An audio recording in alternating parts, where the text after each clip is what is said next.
Ada dua poin yang akan kita bahas hari ini ya. Yang pertama kita akan membahas tentang proses yang disebut dengan rekapitulasi. Nanti kalau sudah selesai kita punya poin yang kedua, proses namanya konsolidasi. Nah, dua proses ini adalah proses-proses yang melibatkan data. Jadi melakukan rekapitulasi atau rekap itu ya merekap data, melakukan konsolidasi itu juga melakukan atau memproses data, konsolidasi data. Oke, kita mulai dulu dengan namanya rekap. Dalam proses pengolahan data ada istilah rekap. Rekap itu adalah mencari nilai akhir dari kumpulan data-data. Bisa kita sebut data-data mentah lah. Jadi kalau kalian kerja nanti misalkan kalian di bagian keuangan, ya entah itu keuangan perusahaan kecil atau perusahaan besar, pasti ada proses melakukan input data harian. Jadi setiap hari kejadian data apa, barang masuk atau barang keluar, pembelian, penjualan, itu akan Anda inputkan ke komputer untuk mudah diolah. Mungkin akan dipisahkan berdasarkan tanggal. Itu saya menyebutkan sebagai data mentah, data yang masih mentah. Lah, mendekati akhir bulan atau akhir bulan, maka kalian akan diminta untuk merekap. Bisa tidak harus akhir bulan ya sebenarnya, bisa mingguan, bisa 15 harian, setengah bulanan, atau bulanan. Nanti di akhir tahun ada rekap akhir tahun dan seterusnya. Jadi konsepnya adalah dari data-data mentah yang kita miliki, kita ingin tahu seperti apa sih nilai akhir dari data tadi. Misalkan saya sudah menjual, berapa banyak barang yang sudah berhasil saya jual dari satu bulan proses. Kalau urusannya dengan uangnya, berapa rupiah yang saya dapat dari penjualan tersebut dalam kurun waktu tertentu dan seterusnya dan seterusnya. Nah, proses merekap ini biasanya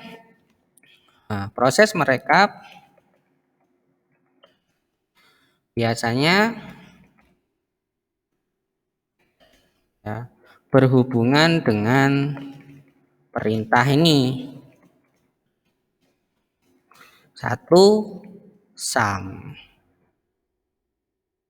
Dua, count. Tiga, biasanya berhubungan dengan average. Yang keempat, maksimum, minimum, gitu kan. Jadi standarisasi melakukan rekap itu biasanya berhubungan dengan perintah-perintah ini. Apa itu Sam? Perintah untuk mencari apa? Total dari kumpulan data. Total, mencari total itu dengan perintah namanya sum. Kalau count itu mencari jumlah data. Bedakan ya. Misalkan saya tanya, ada berapa banyak siswa yang masuk atau tergabung di kelas KE 11? Ada berapa banyak? Itu menggunakan count. Misalkan dijawab ada 20 mahasiswa. Ya, 20 mahasiswa itu berarti dihitung 1, 2, 3, tidak dijumlahkan kan? Maaf, tidak ditotalkan. Misalkan saya mahasiswa nomor 1, misalkan namanya Adi gitu. Mahasiswa nomor 2 namanya Budi, kan tidak seperti ini, Adi ditambah Budi, kan enggak gitu sih. Tetapi Adi itu 1, Budi itu 2 dan seterusnya. Itu namanya melakukan count. Kalau orang Jawa dulu bilang mengicir, mencari icirnya, mengicir satu-satu. Itu count. Nanti ada tambahan lagi count A, ada belakangnya itu tambahan A. Bedanya apa? Kalau count itu hubungannya dengan data-data numerik. Sedangkan kalau count A, ada A-nya belakang, itu hubungannya dengan data numerik bisa, data non numerik bisa. Jadi data-data misalkan kata-kata, ada berapa banyak kata-katanya, itu bisa pakai count, menggunakan count A, ya. Dan average mencari rata-rata. Maksimum mencari nilai tertinggi dari data. Saya punya data penjualan sebanyak 1000 penjualan. Penjualan tertinggi terjadi dengan angka berapa? Yaitu menggunakan maksimum. Ya.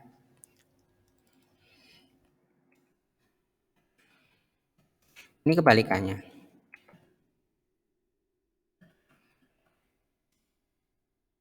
Kalau kalian masih ingat, berarti proses ini sama dengan pada saat kita membahas latihan 2 kan dulu. Terus apa bedanya, Pak? Sebenarnya tidak ada bedanya. Jadi latihan 2 dulu yang kalian kerjakan, ada perintah sum, ada count, ada average, maksimum, minimum, itu juga proses merekap namanya. Terus yang sekarang kita pelajari bedanya apa? Bedanya nanti rekap hasil proses hari ini yang saya ajarkan ke kalian itu bisa juga digunakan untuk filter. Ya. Jadi ada istilah merekap sekaligus nanti memfilter. Ini sangat berguna kalau datanya sangat banyak. Jadi kita tidak hanya mendapatkan hasil rekap tetapi juga bisa melihat per kriteria, misalkan gitu. Saya bisa melihat rekapnya, total rekapnya sekian, sumnya sekian, maksimumnya sekian, minimumnya sekian, average-nya sekian, count-nya sekian, itu secara keseluruhan. Tetapi juga bisa saya melihat itu bagian per bagian atau berdasarkan kriteria tertentu. Maksudnya gini, ini lihat ya contoh soal. Saya punya data mentah. Kemudian saya ingin mencari rekap. Jumlah fakturnya berapa? Faktur kan ini. Berarti pakai count. Total penjualannya, total unit. Nih, berarti sum. Maksimum dari ini berapa? Max. Minimumnya berapa? Min. Rata-ratanya berapa? Average. Kalau kalian kerjakan dengan rumus biasa, misalkan ya, saya kerjakan dengan rumus. Count ini kan kata-kata ya. Berarti count A. Count A dari ini berapa? Oh, ada 10 faktur. Totalnya berapa? Berarti pakai sum. Sum dari ini berapa? Sekian. Max dari ini berapa? Min dan seterusnya. Selesai persoalan, tetapi ada persoalan lain yang tidak selesai. Ya. Ini saya kasih dasaran dulu ke kalian. Nah, mencari rekap dari data selesai. Tapi kalau ada lanjutan pertanyaan seperti ini, proses ini kan dilakukan oleh sales, Mbak atau Mas.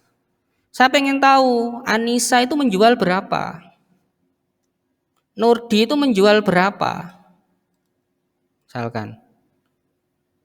Terus Anissa ini tertingginya itu menjual berapa, terendahnya berapa, rata-ratanya Anissa itu berapa. Itu gimana cara mencarinya?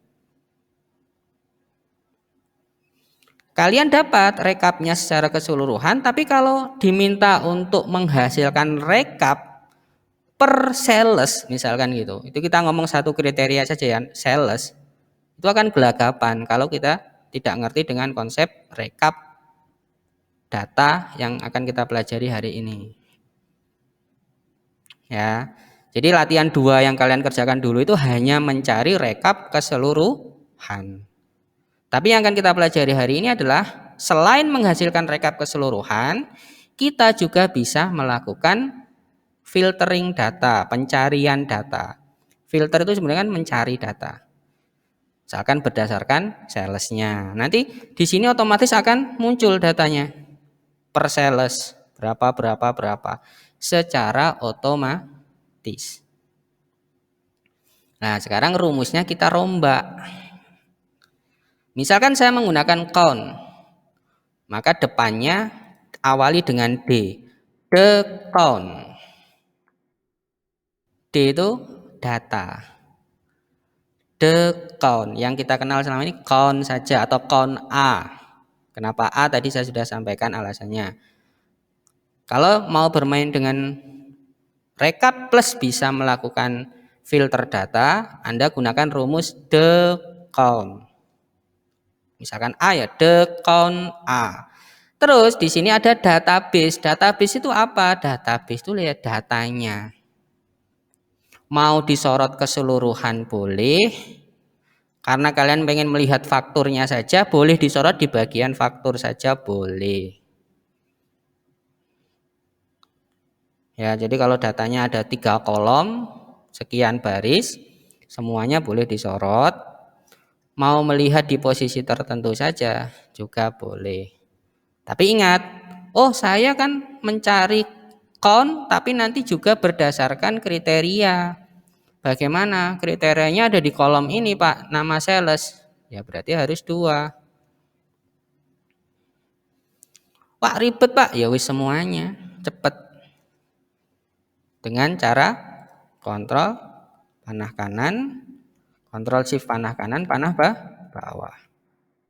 Ya. Nah, seperti ini. Jangan lupa di F4 dikunci. Ya, yowis pokoknya database sorot semuanya, itu cara cepatnya. Kemudian field itu dihitung dari paling depan itu 1. Field itu kolom 1, kolom 2, kolom 3 ya. Oke ya, 1, 2, 3. Berarti yang mau dicek yang mana? 1, kolom 1 berarti 1. Kemudian kriteria. Kriterianya berdasarkan apa? Nama sales. Saya harus membuat tabel kriteria sama seperti pada saat kita menggunakan apa? Advanced filter. Kemarin ya. Jadi ada caranya mudah kan? Masih ingat ya kemarin? Ini sama bawahnya di copy, shred, terus nilainya dihapus. Jadi tulisan yang ada di sini sama dengan yang ada di sini. Nah, ini disorot. Jangan lupa F4. Ya, 3 unsur ya. Setelah Anda menambahkan huruf D di depannya, maka yang dimasukkan 1 itu adalah data. Tekan F4. Yang kedua adalah kolom yang mau dicek. Yang mau dicek kan faktur. Nah, berarti kolom 1. Yang terakhir adalah tabel kriteria. Kalau sudah di enter. Hasilnya ya tetap sama. Tapi nanti akan ada bedanya. Bedanya di mana? Kalau ada pertanyaan masing-masing sales menjual berapa, maksimumnya berapa, minimumnya berapa, dan seterusnya. Untuk total unit dan seterusnya bagaimana? Akan sama, berarti rumus ini kalian tarik ke kanan aja, seret. Ya. Oke, dan dirombak. Yang ini apa tadi? Sum. Berarti the sum. Kolom yang dihitung sudah beda, sumnya kolom ketiga, jadi 3. Kriterianya kan sama ya, database-nya sama, yang berbeda hanya di posisi kolom yang mau dicek. Kriterianya pun sama, enter. Nah, wis ini juga tarik biar tinggal ngerubah di sini. Ini berarti max. Untuk kolom ketiga juga enter. Di sini min, enter, di sini average. Enter. Hasilnya harus sama dengan rumus biasa. Kalau sampai hasilnya beda, ada salah kalian berarti. Ya, oke. Kalau sudah, kita tuliskan nama-nama salesnya di sini. Kalau awalnya kosong kayak gini, bawahnya kalian isi. Saya ngetik lagi bisa ngopi dari data. Dari semua sales kan sebenarnya hanya ada 3, Anissa, Nurdi, dan Setia. Ini kan datanya campur, ini sudah kita tuliskan satu-satu. Lakukan atau buat itu di bawah dari hasil rekap tadi. Kemudian kita sorot lokasi ini. Ini adalah lokasi persilangannya. Ini hasil rekap, ini salesnya. Ya kan? Kita sorot mulai dari titik ini semuanya ke bawah. Kemudian masuk ke tab data. Di tab data ada menu namanya what if analysis. what if analysis. Pilih namanya data table. Nah, munculnya tampilan seperti ini. Kemudian kita harus ngisi yang mana? Ada pilihan row input cell, ada pilihan kolom input cell. Kita perhatikan data kriteria tadi yang barusan kita ketikkan. Kata Anissa, Nurdi, Setia. Yang perhatikan ini. Ini bentuknya apa? Vertikal atau horizontal? Anissa, Nurdi, Setia itu diketik ke bawah atau ke kanan? Ke bawah. Ini berarti bentuk vertikal atau bentuk horizontal? Vertikal, betul. Ini bentuk vertikal kan ya? Datanya kan kalau misalkan salesnya ada 50 berarti kan diketik ke bawah, ke bawah, ke bawah, ke bawah, ke bawah terus ya. Jadi perhatikan di sini. Karena ini nilai kriterianya. Bawah ke bawah berarti ini vertikal. Oh, kalau vertikal itu berarti yang diisi kolom. Ingat-ingat. Karena nanti bisa diisi horizontal modelnya. Kenapa kolom, Pak? Karena yang sama kolomnya. Lihat, semua data kriteria ada di kolom F. Semua kriteria ada di kolom F. Berarti yang sama kolomnya. F8, F9, F10. Itu kan kriteria-kriterianya. Berarti yang diisi, yang disorot untuk diisi adalah bagian kolomnya, kolom input cell. Terus diisi dengan apa, Pak? Ya, diisi dengan nilai ini.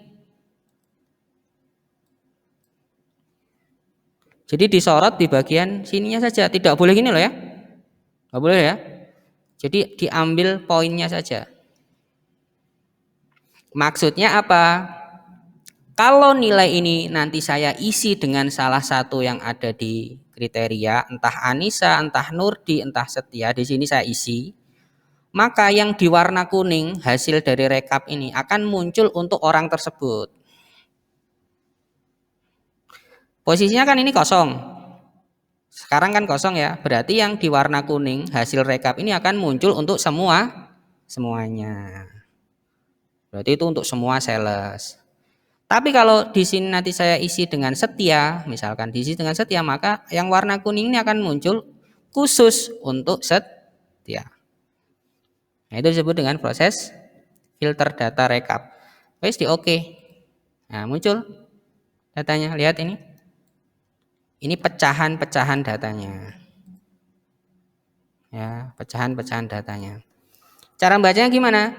Dari 10 nomor faktur, Anissa itu punya 4 faktur, Nurdi punya 3 faktur, Setia punya 3 faktur. Kalau di total ada 10 faktur.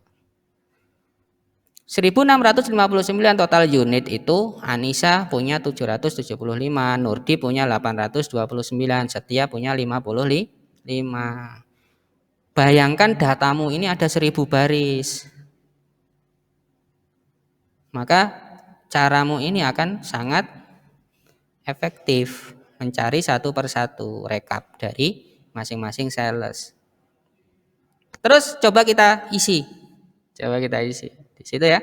Misalkan saya tulis Anissa, enter. Lihat nilai ini akan sama dengan miliknya Anissa. Jadi nilai yang ada di sini, bagian yang ada di sini kalau dikosongi itu berarti yang berwarna kuning ini untuk semuanya. Tapi kalau saya isi sesuatu sesuai dengan kriterianya, Setia, oh berarti nilai Setia kan ini ya. Yang atas ini akan langsung muncul. Manfaatnya apa, Pak? Manfaatnya kalau data yang ada di sini sangat panjang ke bawah. Saya pengen melihat punyanya Anissa, ternyata Anissa itu ada di baris ke 100 misalkan. Nah, kita nggak perlu nyekrol ke bawah, ketikan aja di sini, ketemu, maka yang ada di atas ini akan sama dengan miliknya Anissa.